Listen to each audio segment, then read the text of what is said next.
what we're going to talk about today is how you can work out 20 minutes, 6 days a week. Take your total volume and see if you can divide it up over short workouts, 6 days a week, 20 minutes, 6 days a week, which is about 2 hours a week. But here's the difference. What you'll get with 20 minutes a day is going to be better results, probably at least 50% faster than 2 1-hour workouts, for example, and definitely more than 1 2-hour workout. Watch what happens to your body, okay? Watch what happens to your body. Literally, it's the same of everything except it's more frequent. And most people will see better results doing it this way. Believe it or not, the workout that can build the most muscle might actually only be 20 minutes. Ooh, yeah. Starting to sound like Dave Asprey now. A wealth of information. Yeah. That he makes up. Perfect. No, you can, I wanted to do this, because we were talking about this because that study that came out recently, which kind of confirms what we talk about all the time, which is that when you control for volume, frequency, it makes a big difference. In other words, same total sets, but more often. If you can work out more often, you tend to see better gains. And all of us experience this with ourselves and with our clients. But before this study that came out, there were other studies that showed, 2 days a week is the same as 4, so long as the volume is equated 4. And all of us are like, I get that, but our experience shows otherwise. I've seen the opposite. Yeah, that more frequent but shorter workouts, because obviously you have to control for total volume. By the way, for if you're not following, total volume would be like the total sets and exercises you did for the week, right? So you could take all those exercises and sets, do them in 2 workouts or do them in 6 workouts or whatever, and it's not equal. Even though it's all the same, the more frequent you work out, typically the better the results tend to be. And I've experimented with this. I know you guys have too. Now, this study that you're referencing, there's 2 studies. One, the one that you're originally referencing is just recent. So forever on the show, we've been talking about frequency is king. Yeah. And there's a lot of people besides us that promote, frequency and the importance of it, and that there's studies in the past that it came out and have shown exactly what you're saying, which is if all things are equal, sets, volume, everything, reps, all that stuff like that, either, dividing it over 2 times in a week versus 3 or more, 3 or more ends up winning. And then recently, just a couple of weeks ago, a study came out that debunked that. And then 2 weeks later, this study comes out that you share with us. So what's true? What was missing in the previous study that said that basically debunked what we've been saying? Well, this one now confirms it. Right. Well, the problem is it's hard to equate because, or to control for volume and stuff, because lots of compound lifts use lots of muscles. So if you're like, I only hit back twice a week and biceps twice a week, you're really hitting biceps 4 days a week, right? Because back exercises tend to use quite a bit of biceps, lots of rowing, lots of pull-ups and stuff like that. So this last study that came out was a single joint exercise, no crossover stimulation. It was just curls. And they compared the same total volume of 2 days versus 5 days. And the 5 days crushed the 2 days, even though the volume was all the same. So this is without even compound lifts in isolation. This is just like, let's get everything down to the easiest, most controllable factors. That way we could really compare apples to apples. Otherwise it gets a bit challenging when you're comparing study to study, because some studies may train at a higher intensity, they may use more compound lifts, so you want to, with studies, you always want if you're going to compare 2 studies, you want the controls to be excellent, to take every possible variable. There's no carryover. I could see how that could have been, somewhat misleading, because compound lifts are going to have that kind of crossover and carryover into the same muscle groups. Yeah. Now, and again, and we've all experienced this. In my experience, you're better off working out more frequently and more often. Again, so long as the volume is controlled for, the results. In my experience with clients and with myself are always better with more frequent. But again, same total volume. I feel like.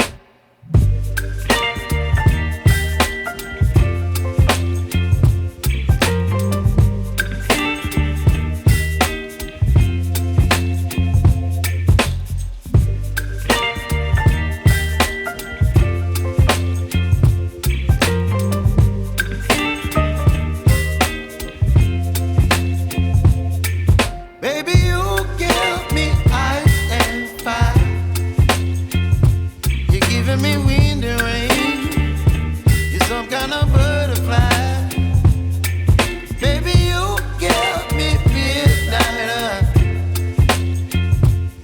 whip up my appetite. Don't leave me here high and dry. Oh, well, I don't wanna jinx it, baby, and twist myself at the spine. Don't wanna overthink it, baby. It's just twist your body and mine. Baby, you give me ice and fire. You're giving me wind and rain. You're some kind of butterfly. Baby, you give me midnight. You whip up my appetite. Don't leave me here high and dry. Oh, but I don't wanna jinx it, baby. Let's not get ahead of my time. Oh, but I don't wanna miss you, baby. So I stand up and speak just my mind. Oh.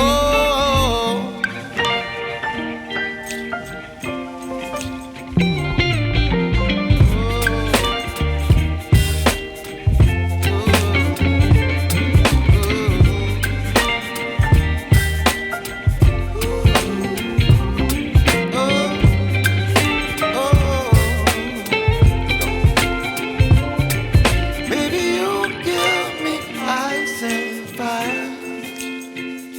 You're chilling wind and rain. You're some kind of butterfly. Baby, you give me midnight. You whip up my appetite. Don't leave me here high and dry. Baby, you give me ice and fire. You're channeling wind and rain. You're some kind of butterfly. Baby, you give me midnight. You whip up my appetite. Don't leave me here high and dry. Oh, oh, oh, oh,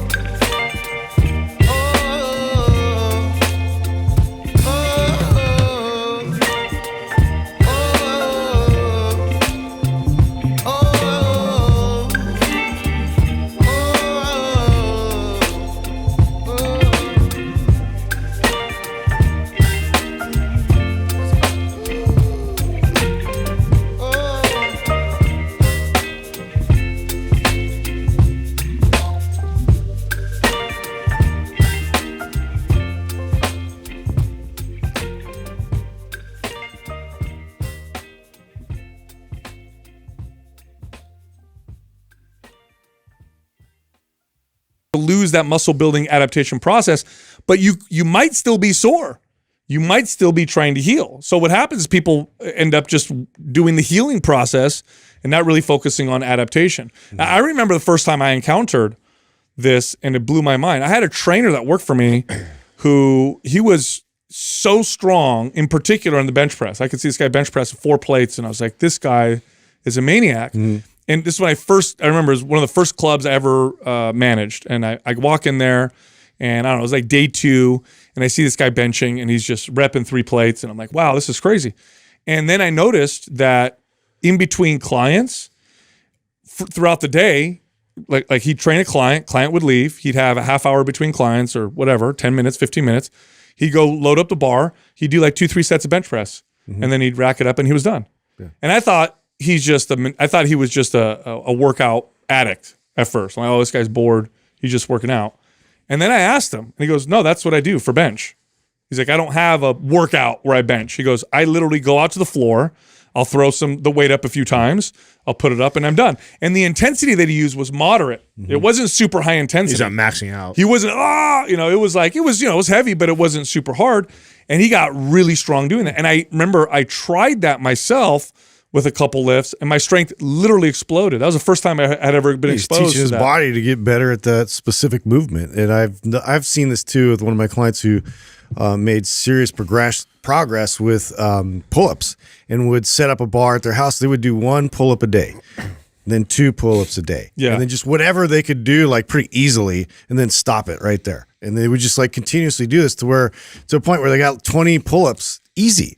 And it was just a continuous thing that they would go and not tell fatigue or anything. It was just whatever they could do, whatever their body felt like strong-wise, they could pull off. You know, this is the way that a lot of strongmen and strength athletes used to lift way back in the day. So there's like really, some of the first workout manuals, okay, that were written, you know, like in the late 1800s, okay, early 1900s.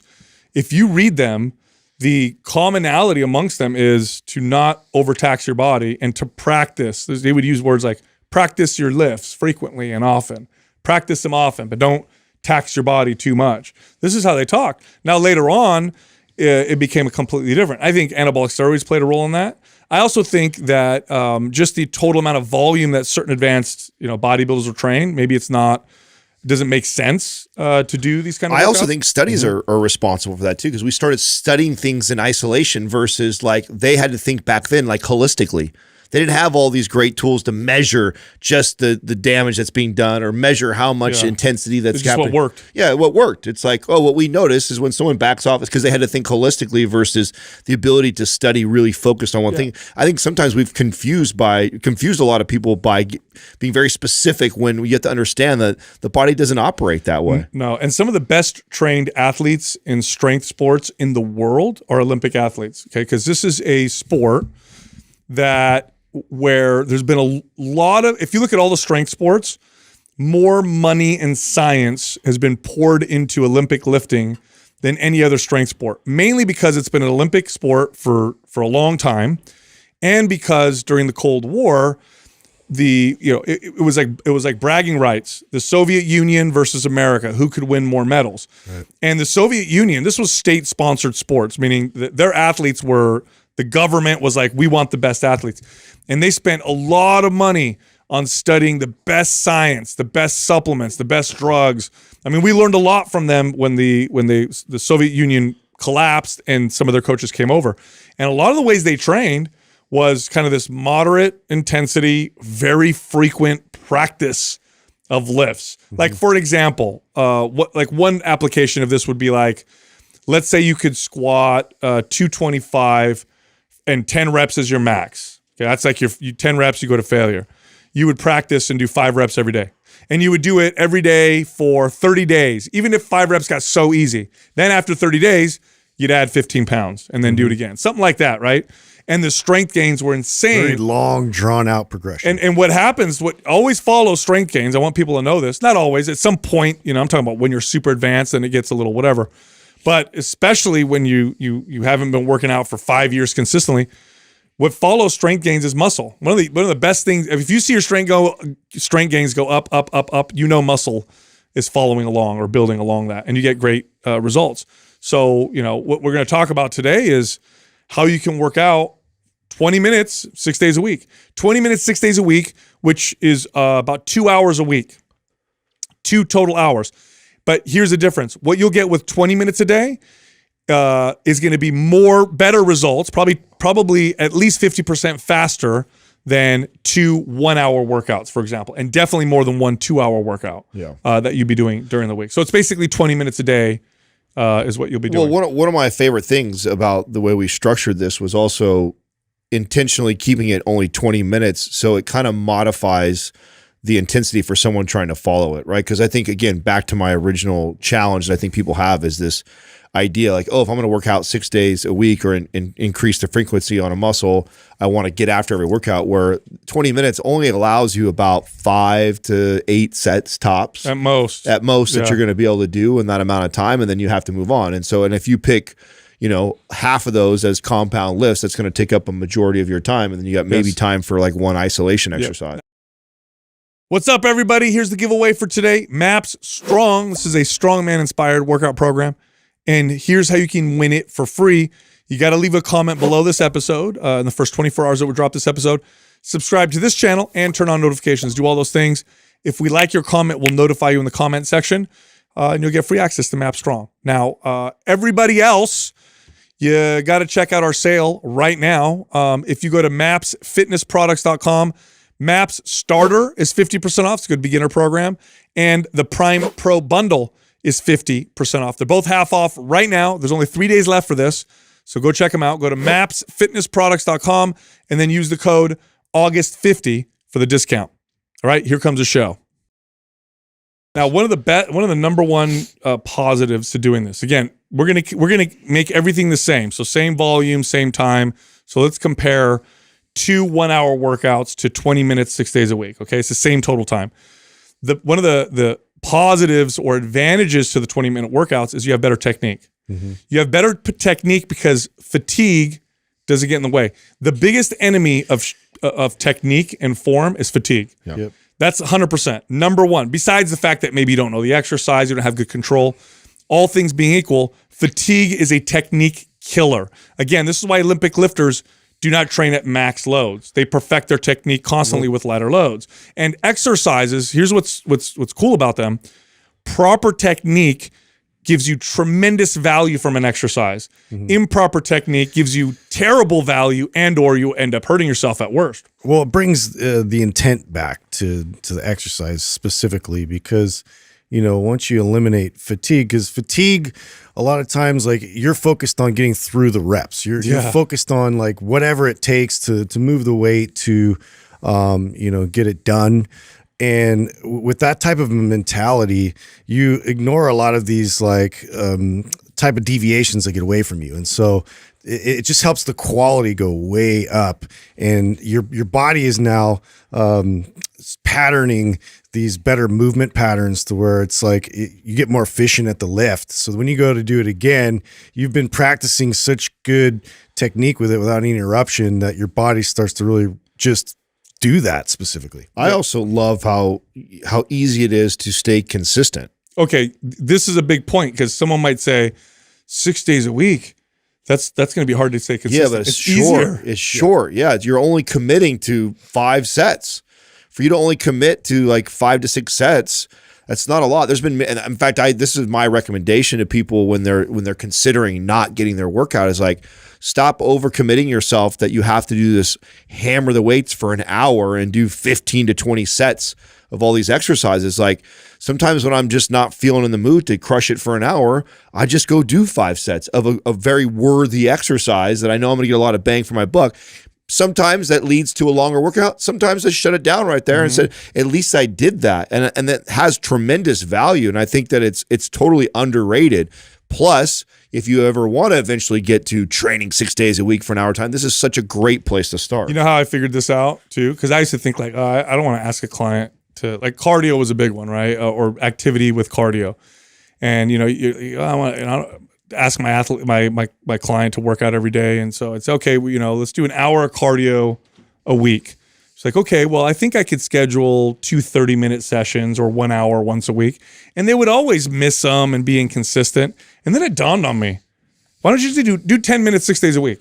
Just do 10 minutes. It's the same time. It's an hour. Yeah. Do 10 minutes 6 days a week. And guess what? Everybody became consistent. Yeah. Or they missed 1 or 2, but they ended up doing 40 to 50 minutes. Yeah. Why? Because it's easier to do 10 minutes a day than it is to take 60 minutes out of your day once a week or 30 minutes twice a week.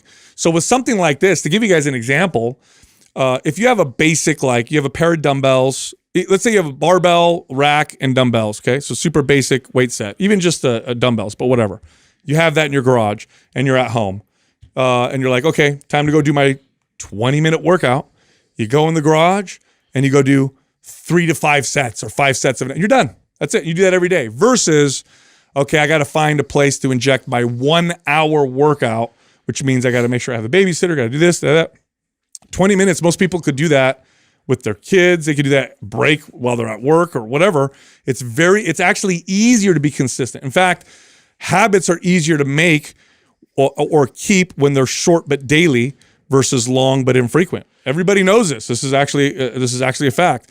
If you have to do something for a short period of time but do it every day, it develops into a habit very easily. So if you have like a daily habit of a 15 to 20 minute workout, you're more likely to be consistent than you are otherwise. And I know what we're covering right now is 6 20-minute workouts, but there's nothing that says that you can't split that 20-minute workout into 2 10s, which is what Katrina, you can go crazy with this. Katrina does this a lot. Yeah. And I shared this on a recent podcast that I remember when I explained this to her, it became like this huge thing for her. Like, oh my God, why did I not understand this before? Like, because that's always been her reason why, I didn't get a lift in. It's like, we have this time had a newborn and busy with work, busy with stuff around the house, busy with a newborn. It's like, man, trying to time an hour and you finally get that one hour. It's like the last thing you want to do is work out for an entire hour. So her just giving her that, hey, I can go get 10 minutes in right now and then I'll get another 10 minutes later on. And now I've got a decent workout for the day and then be consistent with that every day.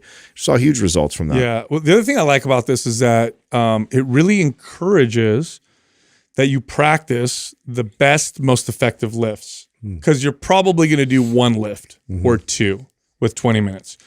Now, with a long workout, you're looking at your long workout and you got, squats and rows and presses and overhead presses and pull-ups and all these finisher exercises. Man, halfway through, you're like, you're fatigued, man, and you're tired and it's not the same. But if you're doing one lift, and you're like, I'm going to go do squats. I mean, you're going to practice the squats. You're not thinking to yourself, I'm going to do leg extensions. I only have one exercise to do. I'm going to go do leg. It's not going to happen. We'll think about too how much relief that is mentally for a lot of people too. Like they look at their list of a workout to accomplish for the day. And I know a lot of times psychologically that can deter people based on like their energy, their mood, or whatever it is. Like if they see this long laundry list of like items they have to accomplish, versus just really simplifying everything and making it about the most impactful exercises I can pull off in a timely manner, that's pretty freeing. Absolutely. I know we're going to lay out at the end like a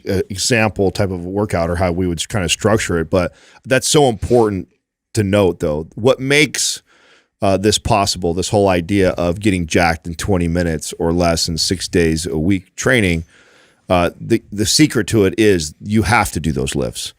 Because if someone heard that and then they go, oh wow, Mind Pump said I can just work out 20, and you did all isolation exercises, it would still be better than doing just all those isolation exercises in one workout. I mean, the rules still apply. You still want to do the best exercises when you work out. Right. It's just because you're doing one or two for 20 minutes, you're more likely to be ready to do them and good at them. I mean, if you want to see tremendous results and change in your body and your physique, then it's important that you choose the big bang for your type of exercises, because yes, you're right comparing that, but that's exactly the same. You're right. If we were to do 2 1-hour workouts that were all tricep push downs, bicep curls, lateral raises type of a routine, you're only going to sculpt and build your physique so well or so fast by doing that. It's important that you choose these exercises that are your big bang. Yeah, and what you end up finding is you get good at them really fast doing it. Doing it in this particular way. Here's the other part, and this can't be understated. Exercising properly dramatically improves the quality of your life, every aspect of your life. So I don't care what aspect of your life you name: sleep, energy, sex, work, being a parent, whatever it is. If you become more fit, everything improves a little bit. Some things improve a lot. But there's one aspect of exercise that people completely forget when it comes to improving the quality of your life, and that's just making you feel better generally. Now, I know if you're healthier, you generally have more energy.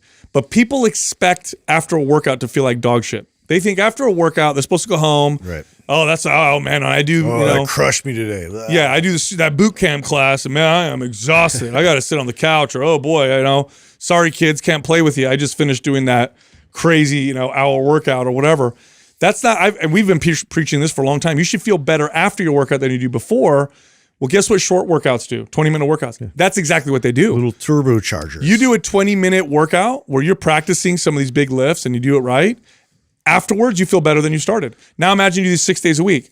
Not only do you get the benefit of increased fitness or improved fitness, but now you get the benefit of this 20-minute energy charger that gives you more energy and vigor and a better outlook for the rest of the day. Trigger sessions do this as well, but this would do it even more. The trigger sessions were my first real experience of piecing that together and realizing like how powerful that was, because, and I've talked, I think ad nauseum on the podcast already about, I caught myself in these days where I didn't want to do anything, and I come home from work and just want to sit on the couch and not move, and just simply getting up and spending 10 minutes. I mean, trigger sessions aren't even that long, 8 to 12 minutes long, and just getting some blood pumping, heart rate moving a little bit faster. And now all of a sudden I felt like I just had a shot of energy, and now I'm ready to go do more stuff. Like you can't state it enough how valuable it is. I know we're talking about being jacked, and that means losing body fat and building muscle. And I know a lot of people are interested in the superficial part of it, but there's tremendous value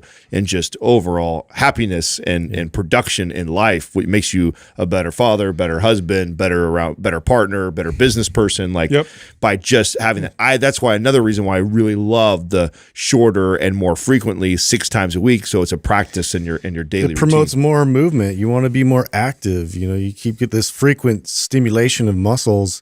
It contributes to that. So, and the more active you are, throughout the day, between calories and whatever you're trying to do nutritionally that you can match in terms of being in a deficit, makes all that process a lot easier. So maybe you are going to reduce body fat, and all these things are going to happen as a result. Yeah, I know. And this was even a point that we necessarily stated, but if you miss a workout, you still did 5 other workouts, right? You do 2 1-hour workouts, you miss a workout, it's like half your exercise for the week.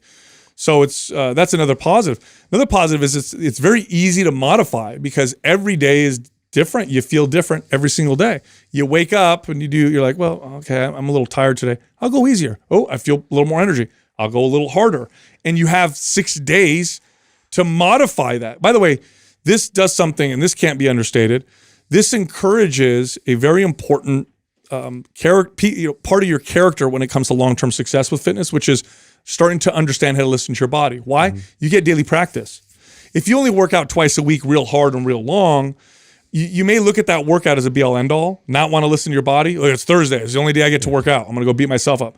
You work out 6 days for 20 minutes, you're more apt to listen to your body and drop the intensity or raise the intensity or go a little faster or go a little slower. It encourages that behavior of listening to your body. And I found this with clients. The clients that did this were really good at listening to their body because, tomorrow I'm going to work out again. So today I can kind of take it easier. Well, I like the idea of like how easy it is to mold and modify this. Like, it's kind of ironic that we're doing this episode because I just had a day or a weekend where I was with Max and we washed 2 of the cars and I meal prepped and I also worked out. And during that process, I had the garage up and that's where my squat rack and everything is. And basically, I almost followed this protocol to a T. So I actually ended up doing six sets, and I did 3 sets of bench and 3 sets of squat. But the way I did it wasn't like this perfectly timed in between. I didn't try and make it exactly 15 or 20 minutes. It's just like I'd get a set of squats in, I'd wash the car, play with my son for a little bit, go get another set of squats in. And I kind of just stretched it out over the course of like 3 hours of me doing a bunch of other stuff and just built my routine and just went over, had it on the squat rack, did a set, went over, did some other stuff, came back over, did a set like that.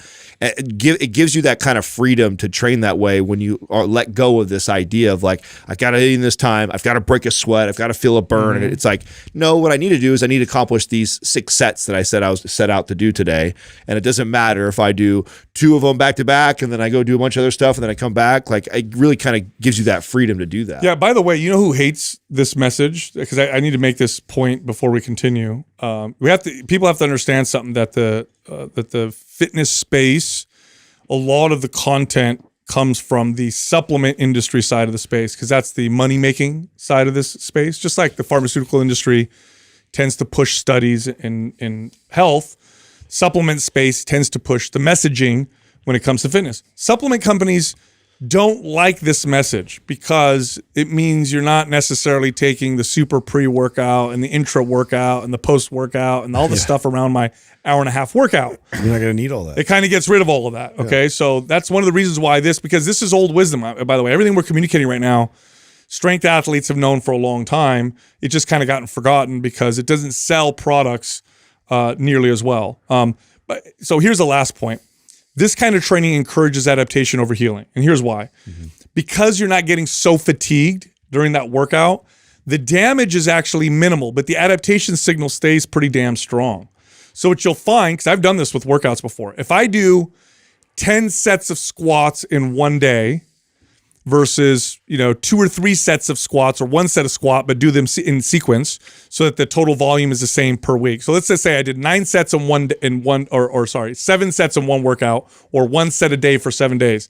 That 7 set 1 day workout is going to get me way more sore, right, and create way more damage. The 1 set over 7 days, I feel minimal, if no damage whatsoever.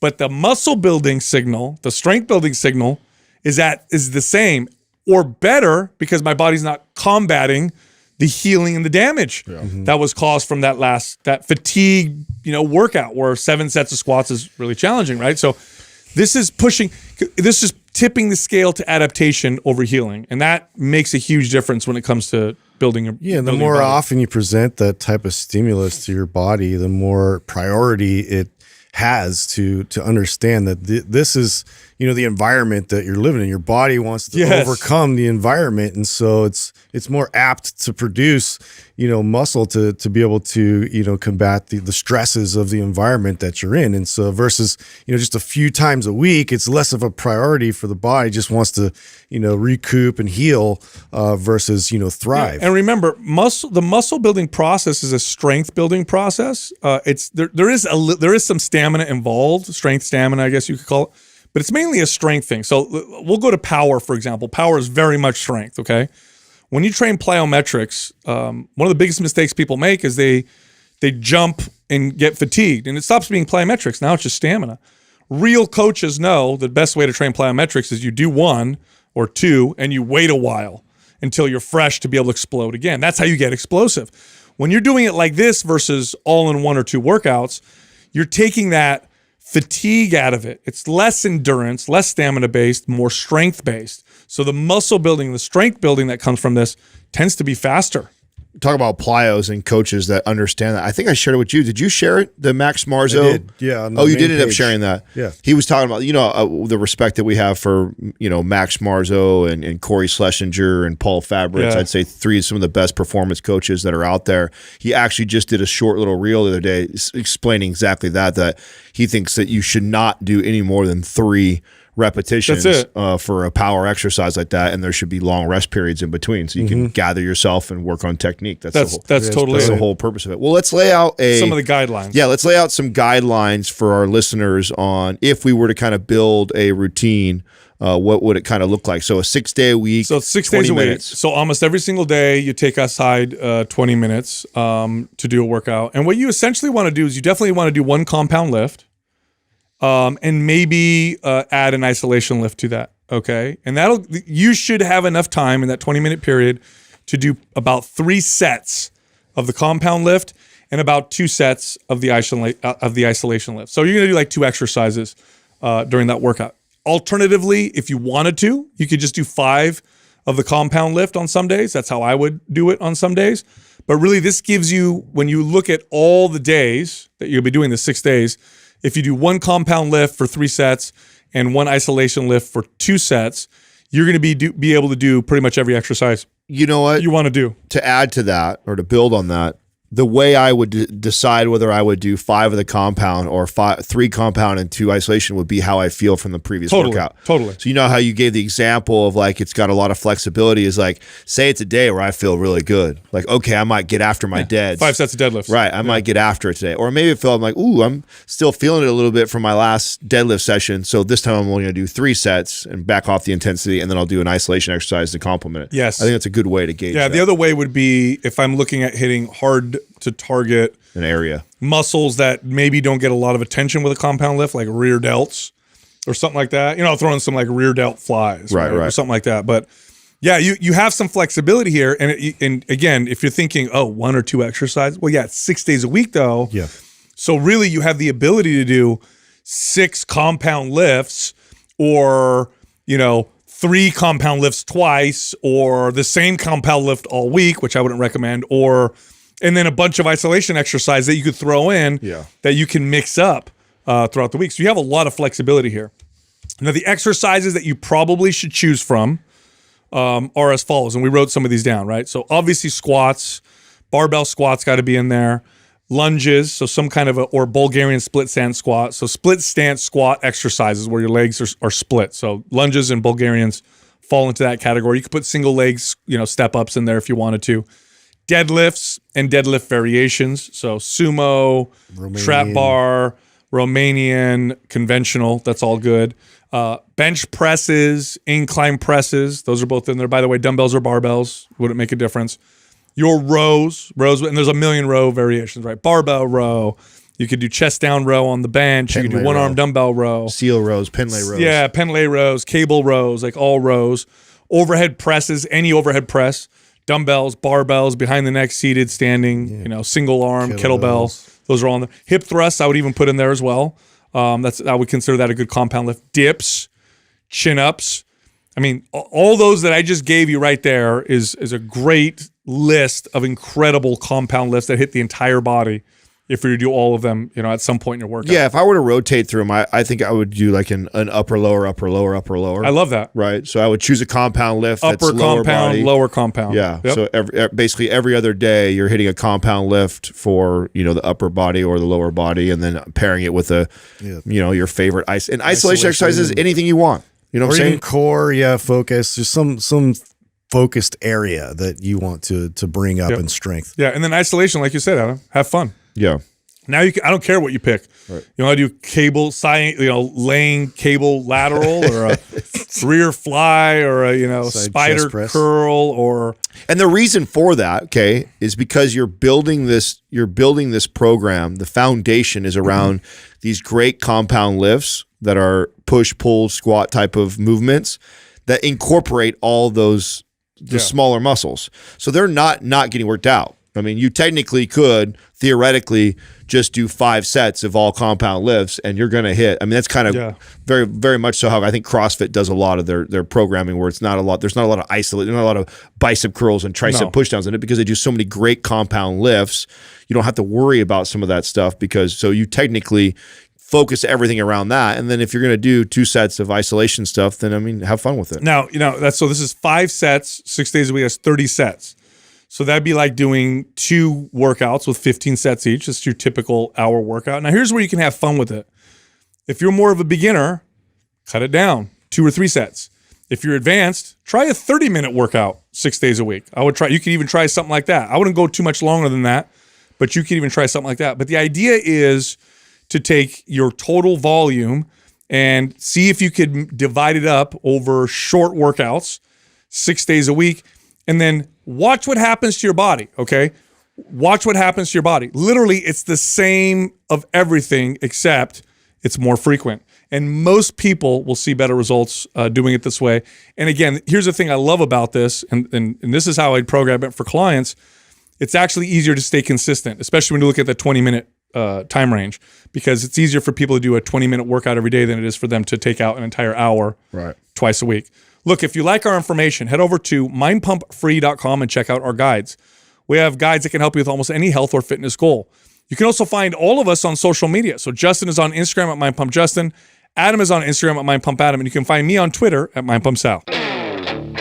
This one's really important, and that is to phase your training. If somebody trains for a full year doing a bench press and they're always aiming for 5 reps, if you compared that person to a person who did bench press where they did 3 or 4 weeks of 5 reps, but then they did 3 or 4 weeks of 12 reps, and then 3 or 4 weeks of, let's say, 15 to 20 reps, and then they'll throw in some supersets.